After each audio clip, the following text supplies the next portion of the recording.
It's a tale of 2 weeks in one this week on the Gruppetto. Paris-Nice, Tirreno-Adriatico, and who better than Monsieur Paris-Nice to review all the content later on. Let's get started then with a race to the sun.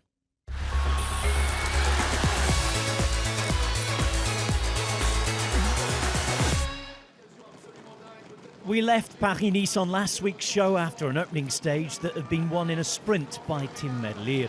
The Belgian star was at it again at the end of a nervy day too, that saw several broken collarbones. Merlier blasted away the competition to win in a yellow jersey that he'd lose on stage 3. A beautifully executed team time trial by Visma won the day on the racing circuit, as last year's winner Matteo Jorgenson took the overall lead courtesy of bonus seconds that he'd acquired over the opening couple of stages. Teammate Jonas Vingegaard wasn't far behind, he was second.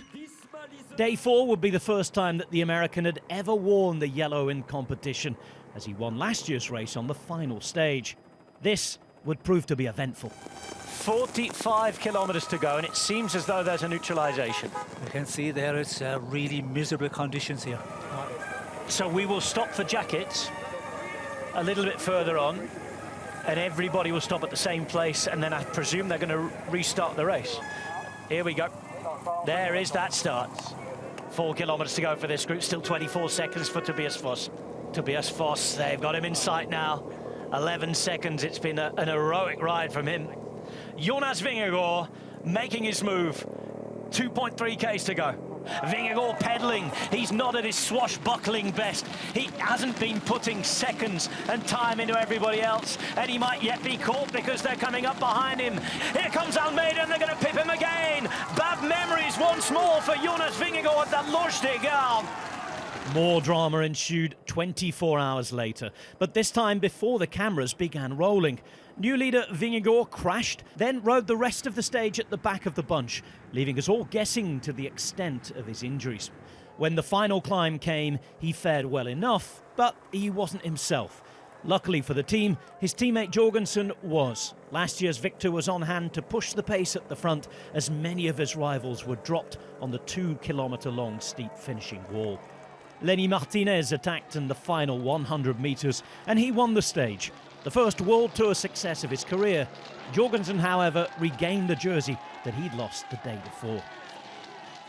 As for Vingegaard, he headed for X-rays on a damaged hand. Thankfully, there was nothing recorded broken, but the two-time Tour de France winner failed to start the following day. Stage 6 was the third fastest in the 83 edition history of the race, and the fastest ever for a stage of over 200 kilometres of distance. 47.4 kilometres per hour was the average speed at the end of a day that produced shocks. An early break seemed to be well controlled by the sprinters. That was until Visma as a team caught most of the peloton sleeping over the top of the penultimate classified climb of the day.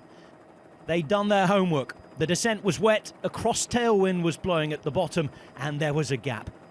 An Ineos Grenadiers team time trial rescued their GC hopes, but others were going up in smoke.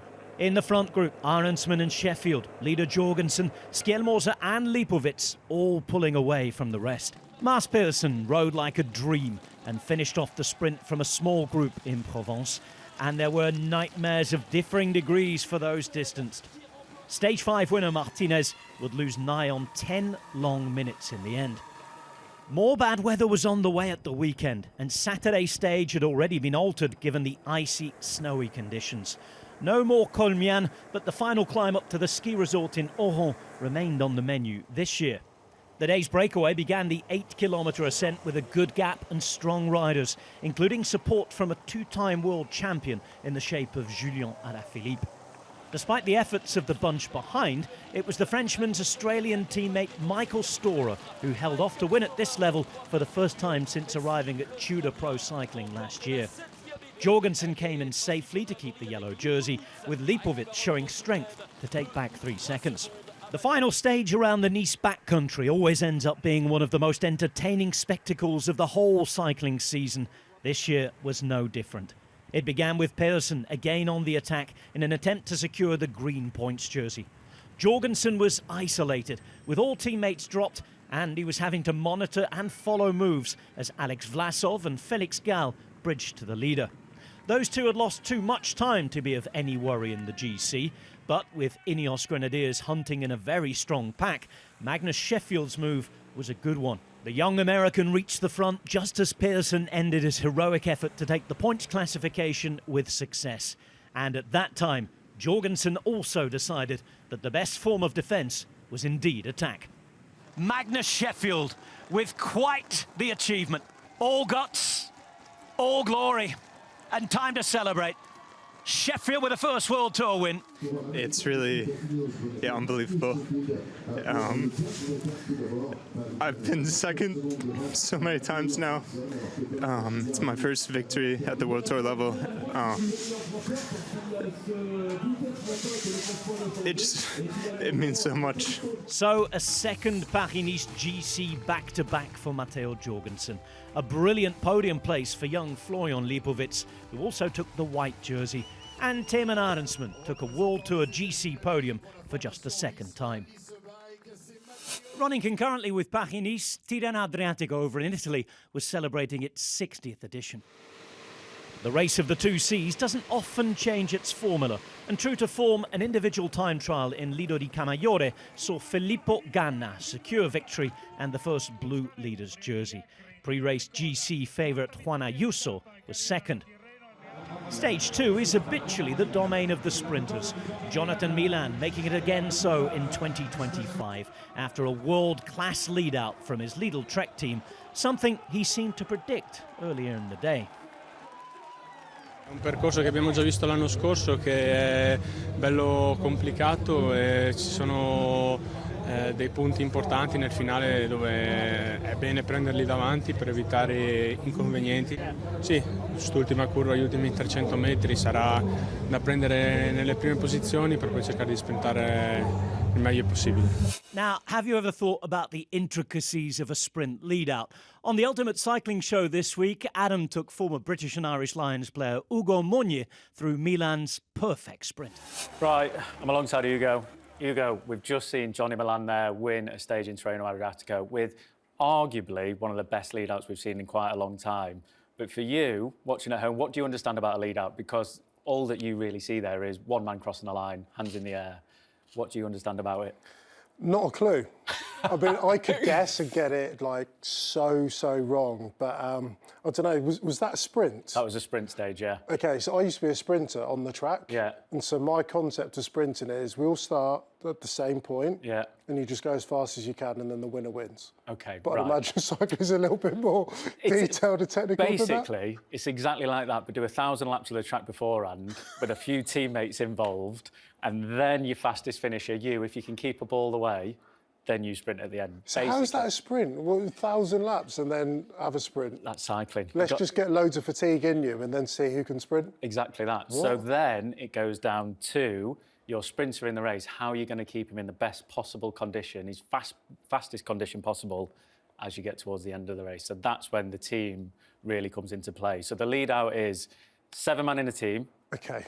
1 sprinter, 1 last lead out man, and then the others will pick up the pace through the race and do a job through the race to get that rider into the best place possible at the finish. The team we're talking about, Lidl Trek, they won, as I said, a stage in Tirreno-Adriatico. So this is 3 kilometres to go. And as you can see, if we just pause this up here, this is the Lidl Trek team. That's the eventual winner up here. Okay. But they're taking control right at the front of the peloton. So you see all these guys? Yes. These are all wanting to be at the front to make sure they're in a safe place.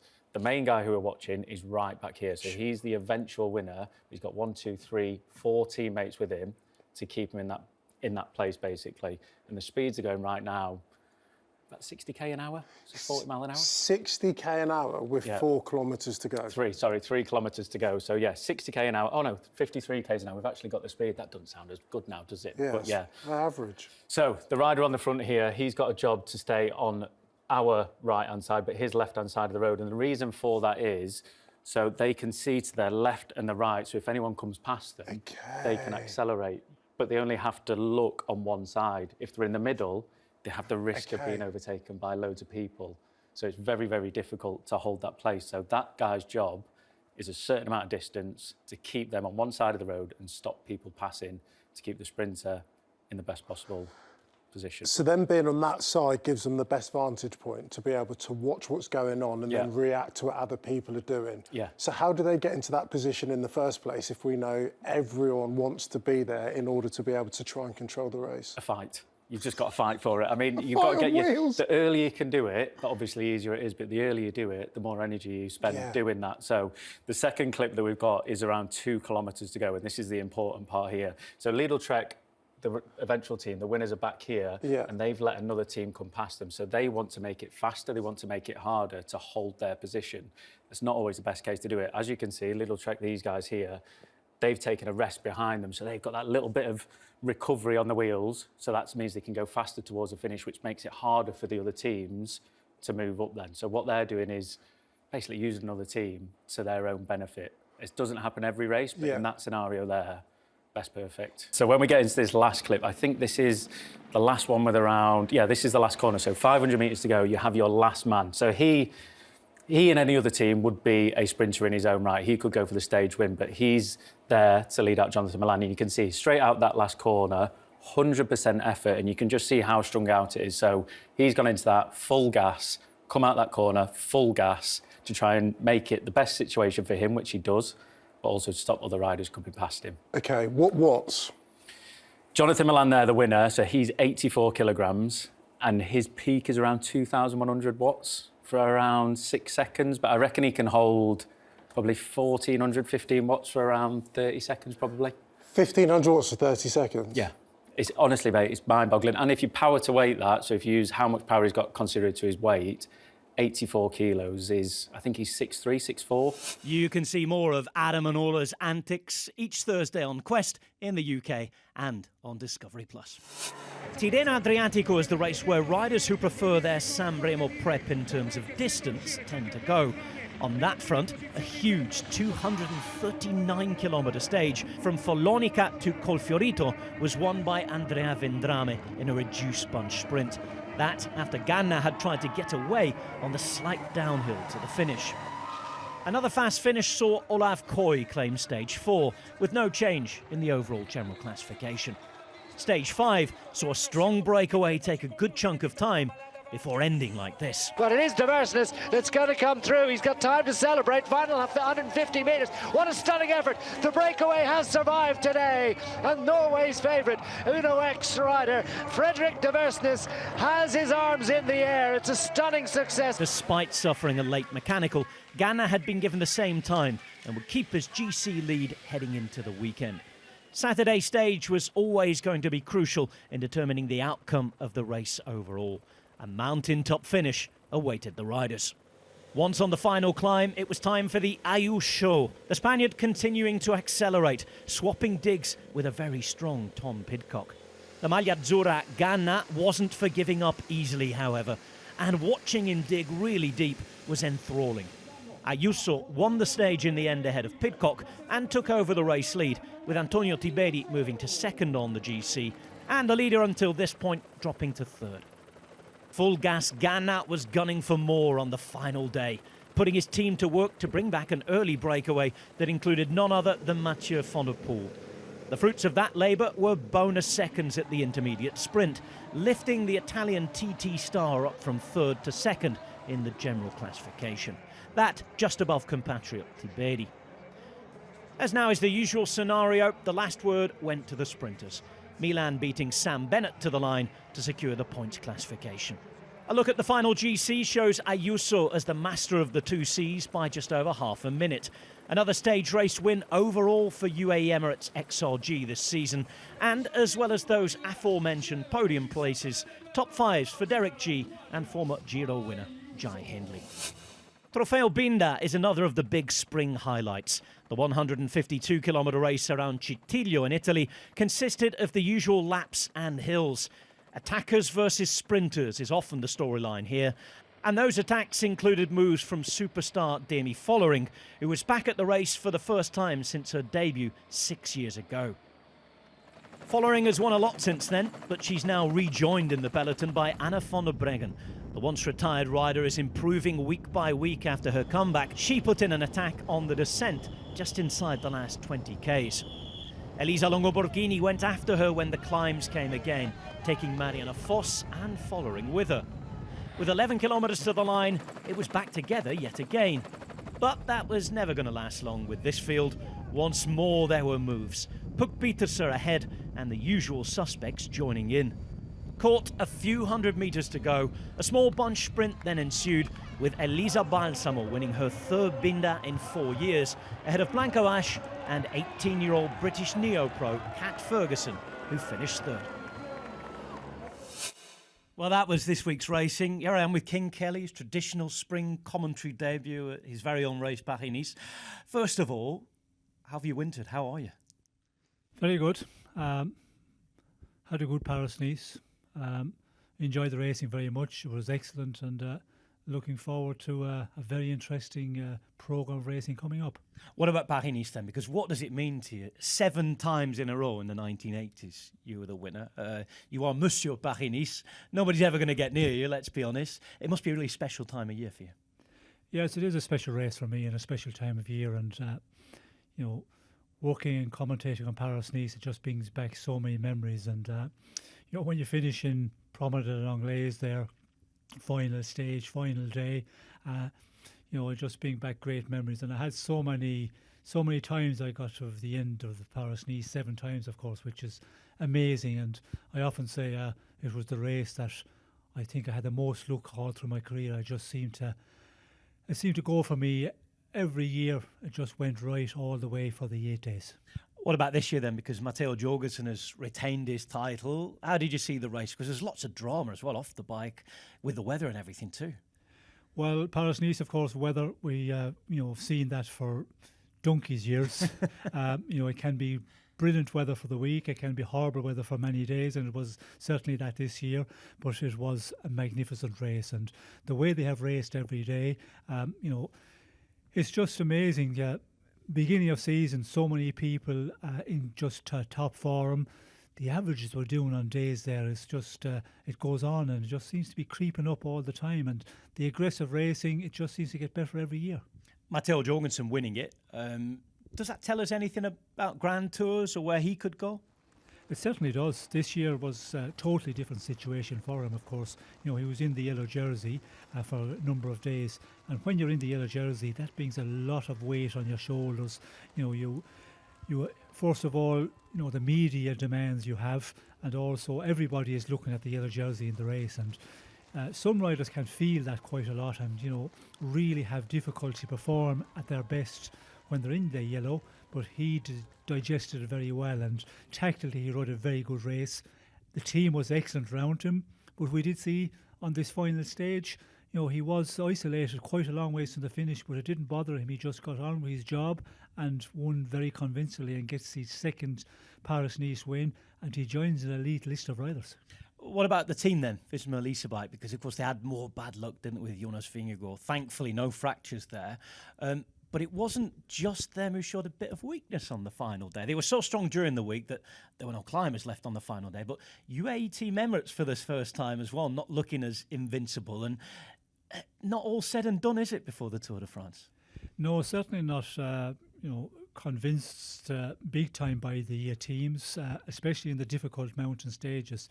But early season, weather conditions as well, it can have, you know, big effects on riders. Compared to other riders who really just ride so well in the bad conditions and seem to come out every day, and you know, they have no difficulty recovering at all. So, you know, Paris-Nice is a one where you get an indication, you know, for the bigger stage race to come, but you can't, you know, take everything from that race and say, well, this is going to be the problem in the big 3 weekers.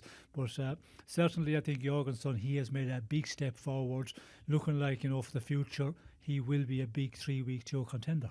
OK, then let's look closer to home now and closer ahead, because we're going to go to another race next week that you won on a couple of occasions. The first monument of the season, Classicissima, Milano-Sanremo. Have you seen anybody that might tempt you to go down to the bookies and put a little flutter on? Well, there is a few there, like Matt Pedersen. He's been amazing this Paris-Nice, and the final days he's finished so strong, and the way he's riding, he is definitely going to be there. And yeah, Paris-Nice is a race, you know, Suppressa Poggio, that should not bother him, so he's going to be there in the end. And it's a race where Pogačar wants to win. When he's mentioned that and he's put his cards on the table. I want to win Milan Sanremo, but how is he going to do it? Looking at the past number of years, the guys like Pedersen and Phillips and Van der Poel, the list goes on and on. To get rid of those guys, it's difficult. On the Suppressor, it's probably too early to do it. On the Poggio, it's so difficult to do it. And we've seen in the past how Pogačar rides with his team. They just set an infernal pace on the Poggio to try and just burn everybody out. But we see last year, there were so many riders there to follow. And I feel this year is going to be the same, where we will, get to the end with more and more riders. I think that's the way it's going to go. They just hang in there and then they're able to, come back on the descent and you get into the final kilometre from the bottom of the Poggio with, 25 or 30 riders. So it looks like more of an opportunity for the sprinters in Milan Sanremo now for me. There's no sort of strange tactical plan that you can envisage UAE trying to put down to make sure that they can win it. No, there's no magic formula. No, I think they have tried it, a number of times on the Suppressor, just set a really strong pace. But between Suppressor and Poggio, that long ride or the long road, and there's so many riders, that come back there, and there's still, 40, 50 riders there. So there's always riders and teams will ride. So I think to go from the Suppressor to the Poggio in that flatter section, it's an impossible task for anybody. So it's all about on the Poggio where you can do the damage. And will Pogačar be able to, really set that pace with the team and really attack at a pace that nobody will to follow? That we'll have to wait and see. And one final thing, the other teams looking at Pogačar who might be scared of him. Is there anything they should be doing? Should they not change their plan? Well, I don't think the other teams can change a lot. There is teams that maybe want to change because they know in the sprint they're not going to have an opportunity. But when UAE team are making such a strong pace, then there's nothing anybody else can do. You just have to follow and hope for the best and get over the Poggio, get down the descent, and hopefully there'll be just a little moment where you can attack. And we've seen that on the descent, it's possible. But on the flatter section, on the run into the finish, that's where it's possible if you just pick your right moment and you have somebody who is super powerful to go in that final kilometre. I think that is the only opportunity before the sprint. Well, we'll all be watching UAE Team Emirates.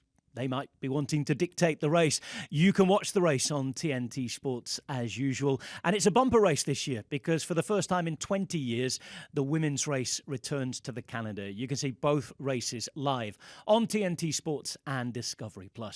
Before that, this week, it's Milano-Torino, the oldest classic on the calendar in Italy. Remember that all the highlights and all of our features are available alongside this very Gruppetto on the TNT Sports Cycling YouTube channel. Like, share and subscribe for all the latest. All that's left for us now, the King and I, to look ahead to La Classicissima, Milano-Sanremo. It's coming up on Saturday, the first monument of the season. We can't wait. Goodbye. This is it. We are set for takeoff. And it's time for Pogačar to go. Tadej Pogacar blasts off looking for glory, looking for immortality as the champion of champions. Now they hesitate. Now he gets a gap. Pogačar sees his moment and he's trying to grab it with two hands. 100 metres to the top. Van der Poel knows he must blast across that gap. Now the death-defying drop down above the greenhouses all the way. The roads are dry. Conditions are optimal. Hold on, breathe in and cross everything. A regrouping at the bottom of the Poggio with just a few hundred metres to go. They launch the sprint behind. Now Matthews makes the move. It's Pedersen on the left-hand side. Pogačar through the centre. It's a crazy end of the race. It's Philipsen who has it. Jasper Philipsen wins Milano-Sanremo. And the Classicissima goes back to Belgium.